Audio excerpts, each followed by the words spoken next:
بسم اللہ الرحمن الرحیم۔ در مذمت حرص، لالچ کی برائی میں۔ ایا مبتلا گشت در دام حرص، شدہ مست ولا یعقل از جام حرص۔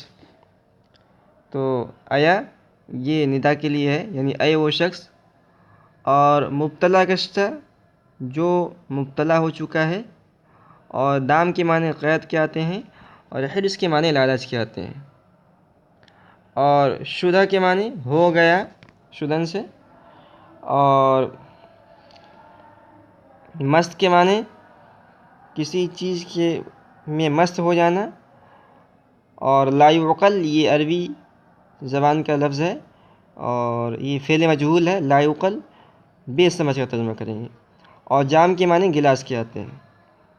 تو آیا مبتلا گشتہ در دام حرص، آیا مبتلا اے وہ شخص، گشتہ در دام حرص جو لالچ کی قید میں جو لالچ کے جال میں قید ہو چکا ہے، اے وہ شخص کے لالچ کے جال میں قید ہو چکا ہے، شدہ مست ولا یعقل از جام حرص۔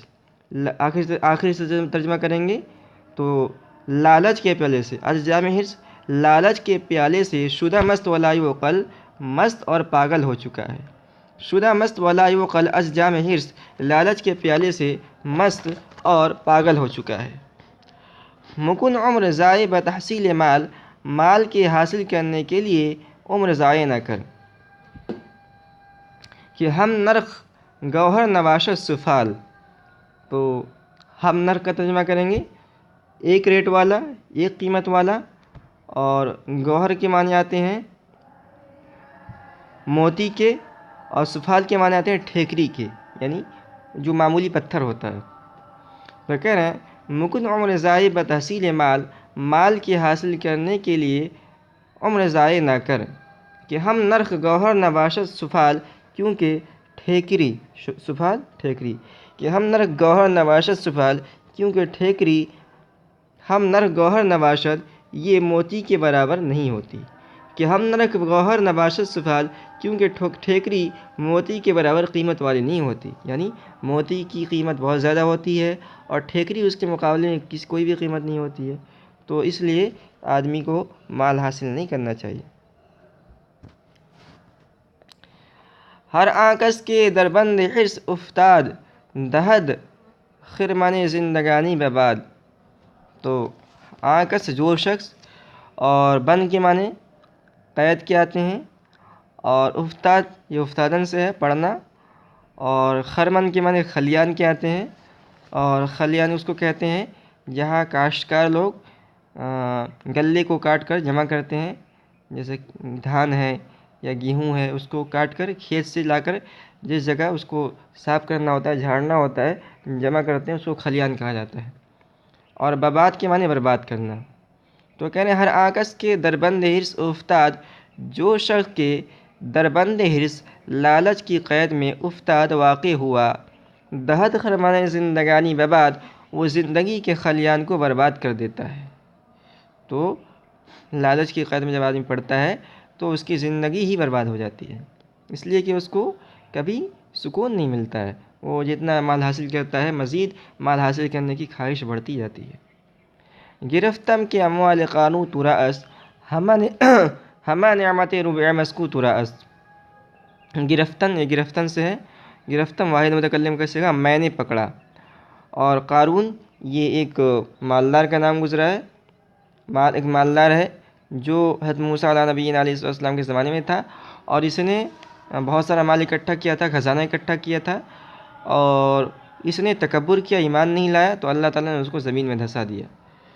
تو اللہ نے قرآن میں اس کی طرف اشارہ کیا ان قارون کان من قوم موسیٰ فبغى علیہ، کہ قارون یہ موسیٰ علیہ السلام کی قوم سے تھا، اور اس نے بہت سارا مال اکٹھا کیا تھا، اتنا اکٹھا کیا تھا کہ اس کے خزانے کی کنجیاں کو ہی کئی جانوروں پر لاد کر لے جایا جاتا تھا۔ تو موسیٰ علیہ السلام نے اس سے کہا کہ تو اللہ سے ڈر، تکبر نہ کر، تو اس نے انکار کیا، اپنے مال پر تکبر کیا، تو اللہ تعالیٰ نے اس کو زمین کے اندر دھسا دیا۔ تو کثرت اموال کے اندر قارون کے ساتھ تشبیہ دی جاتی ہے مالداروں کو۔ گرفتم کے اموال قارون تراس، میں نے فرض کیا کہ اموال قارون تراس، کہ قارون کا خزانہ تیرے لیے ہے، یعنی میں فرض کر لیتا ہوں کہ تو اتنا مالدار ہو گیا جتنا مالدار قارون تھا، قارون کے پاس جتنا خزانہ تھا تیرے پاس بھی اتنا خزانہ آ گیا۔ ہمہ نعمت ربع مسکوت رأس، تو ہمہ کے معنی سارا، اور نعمت کے معنی نعمت، اور ربع مسکو کا ترجمہ کریں گے زمین کی آبادی کا چوتھائی حصہ۔ زمین جتنے حصے میں آباد ہے تو زمین دراصل چوتھائی حصے میں آباد ہے، یعنی زمین کے 4 حصے کر لیے جائیں تو 3 حصے میں پانی ہے، پانی ہے، سمندر ہے، اور 1 حصہ خشکی ہے۔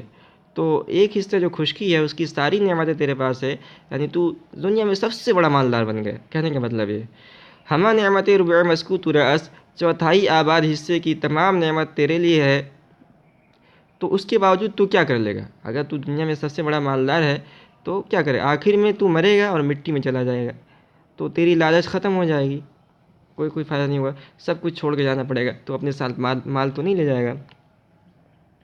بخائی شد آخر گرفتار خاک، آخر تو مٹی کا قیدی بن جائے گا، چو بیچارگاں بادل دردناک، بیچاروں کی طرح، چو بیچاروں کی طرح، بادل دردناک دل کے ساتھ۔ چرامی گدازی ز سودائے زر، تو سونے کے خیال سے کیوں پگھلتا ہے؟ تو یہ گدازی یہ گدازن مصدر سے ہے، اور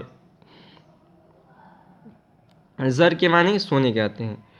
چرامی کشی بار محنت چخر، تو کشیدن سے کھینچنا، اور بار کے معنی بوجھ، اور محنت کے معنی محنت، اور خر کے معنی گدھا۔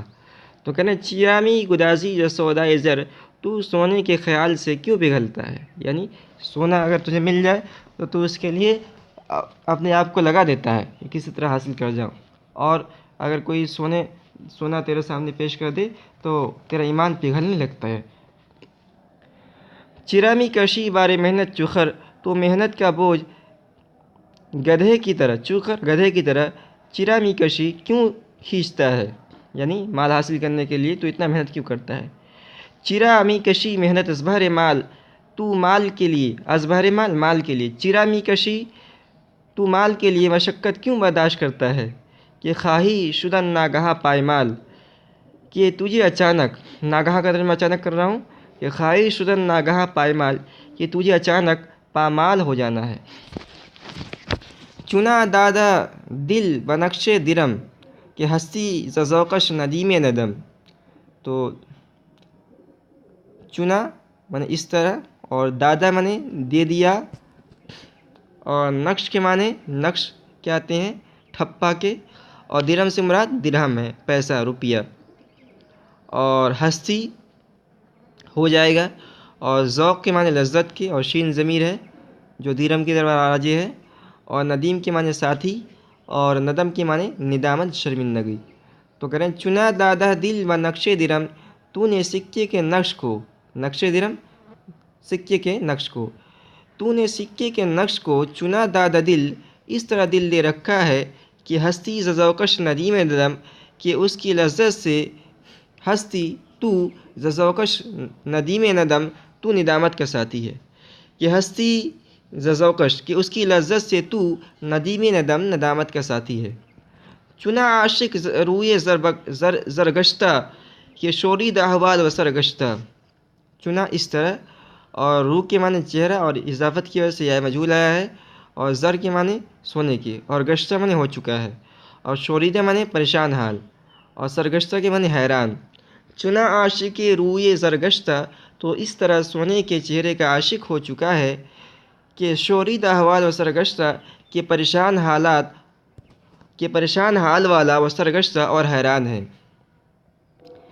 چنا گشتہ سید بہر شکار، کہ یادت نہ یاد ز روز شمار، تو چنا معنی اس طرح، اور گشتہ معنی ہو چکا ہے، اور سید کے معنی شکار، اور